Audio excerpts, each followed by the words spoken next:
உண்மையிலேயே மது அருந்தாத சீரட்டு குடிக்காத ஒரே தலைவர் தமிழ்நாட்டில் எங்கள் தலைவர் தான், எழுச்சி தமிழர்.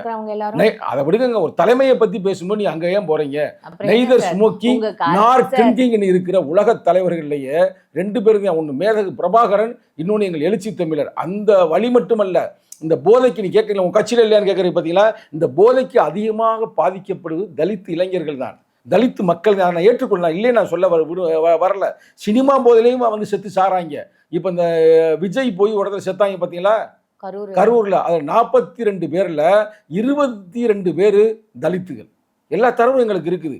அதனால நாங்கள் வந்து சும்மா அதை அரசியலுக்காக செய்யவில்லை, முழுக்க முழுக்க மதுவை ஒழிக்க வேண்டும் என்று நாங்கள் எண்ணுகிறோம். அதே நேரத்தில் இன்னொன்று சொல்றேன், கட்சியோட இளைஞர் நீ சொல்லுது, மது என்பது வெறும் கஞ்சா மட்டும் மது அல்ல, அபின் மட்டும் மது அல்ல, டாஸ்மார்க் மது தானே. பீர் வந்து போதை இல்லையா? பீர் போதை இல்லையா நான் கேட்கிறேன். அதே மாதிரி அது பேர் என்ன, ரம்மு போதை இல்லையா? ஒயின் போதை இல்லையா?